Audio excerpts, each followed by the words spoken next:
Seja bem-vindo ao podcast MG Familiar.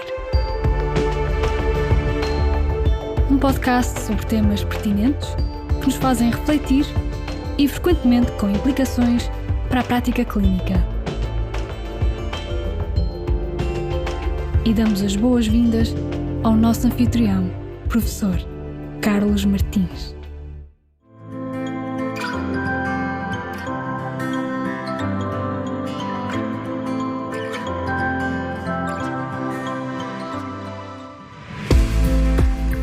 Nos homens, entre todas as mortes por cancro, mais de metade é devido a fatores de risco modificáveis, cerca de metade é devido a fatores de risco modificáveis ou então menos de metade. Vem este quiz a propósito de um estudo publicado no The Lancet em agosto último. Trata-se de um estudo realizado a partir dos dados do Global Burden of Diseases e é um estudo de uma dimensão muito relevante. Teve como objetivo avaliar a carga global de cancro atribuível a fatores de risco. Trata-se de um estudo financiado pela Fundação Melinda Gates.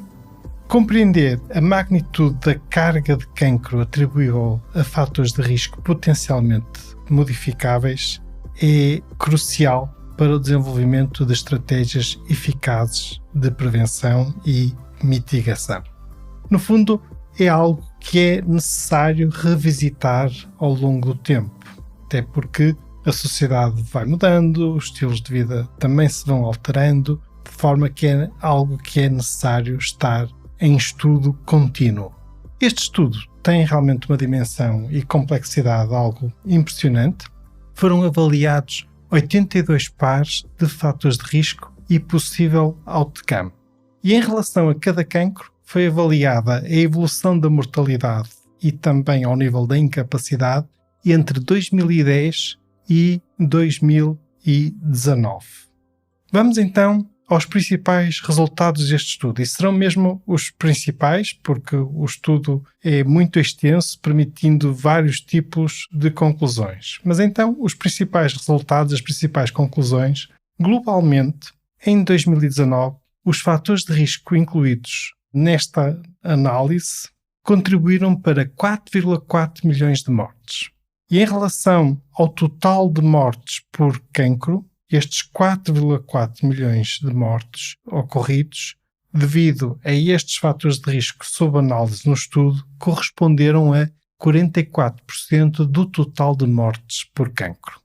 Esta é uma percentagem muito significativa e, por si só, permite-nos ter uma ideia de impacto que poderá ter um melhor controle de certos fatores de risco, e a grande maioria deles são fatores de risco comportamentais. A percentagem de mortes por cancro atribuíveis aos fatores de risco modificáveis foi superior nos homens do que nas mulheres. Nos homens, 50,6% das mortes por cancro foram devidas aos fatores de risco, enquanto que nas mulheres essa percentagem foi 36,3%. E se repararem bem, acabo de desvendar a solução do nosso quiz, 50,6%. Pois é, no fundo, podemos dizer que nos homens, entre todas as mortes por cancro, aproximadamente metade se deve a fatores de risco modificáveis. Mas este estudo ainda permite outras conclusões interessantes e pertinentes. Assim, discriminando os vários fatores de risco, e se olharmos em conjunto para homens e mulheres, então os principais fatores de risco que contribuíram para um número maior de mortes por cancro foram o consumo de tabaco, não é surpresa, não é, colegas? Depois, o consumo de álcool e o índice de massa corporal elevado. Os autores analisaram também se haveria diferença e se os fatores de risco mudavam conforme o índice sociodemográfico. E, sim, existem diferenças, enquanto que nos países com índice sociodemográfico mais baixo, os fatores que mais contribuíram para as mortes por cancro e incapacidade foram o consumo de tabaco, a prática de sexo inseguro e o consumo de álcool. Nos países de alto índice sociodemográfico, aí o top 3 dos fatores de risco que contribuíram para mais mortes por cancro foram os mesmos do mundo no seu global e que já mencionei há pouco, o tal consumo de tabaco, consumo de álcool e índice de massa corporal elevado. Um outro ponto forte deste estudo reside no facto de terem analisado não só a mortalidade por cancro, como também a incapacidade por cancro. À primeira vista, podemos achar que este estudo não traz nada de novo, mas se olharmos com atenção e se pensarmos um pouco, este estudo também é um certo murro no nosso estômago, porque mostra-nos uma realidade dura, em bruto, mostra-nos, no fundo, o impacto que certos fatores de risco modificáveis podem ter na redução de mortes e sofrimento por cancro. São fatores de risco comportamentais ou, por outras palavras, aquilo que normalmente se designa por estilos de vida. E se, por um lado, estudos como este devem servir para orientar as políticas de saúde e, numa perspectiva de saúde pública, se combaterem estes fatores de risco tão nocivos para a saúde e para a qualidade de vida das pessoas, por outro, também devem servir para reforçar aquele que é o nosso trabalho enquanto médicos de família, no nosso dia-a-dia, no contacto individual com os nossos pacientes. O nosso papel neste campo é mesmo fundamental e não nos devemos demitir nunca desse papel. Há uma frase célebre nos filmes Star Wars que diz "Don't underestimate the power of the Force".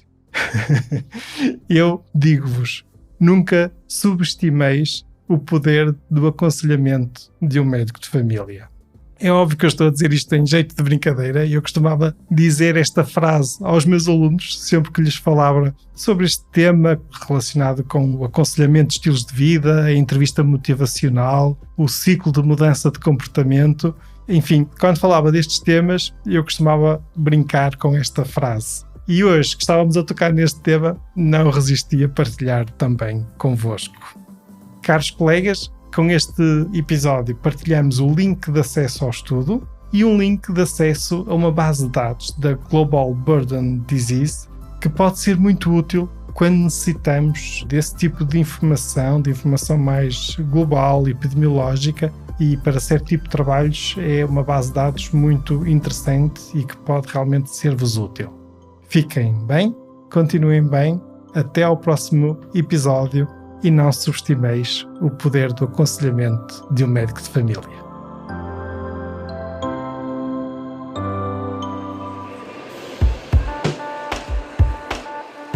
E terminamos assim esta edição do podcast MG Familiar. Muito obrigada por nos ouvir. Se desejar completar a sua leitura, muitos dos conteúdos abordados neste podcast estão disponíveis em www.mgfamiliar.net. Até ao próximo episódio.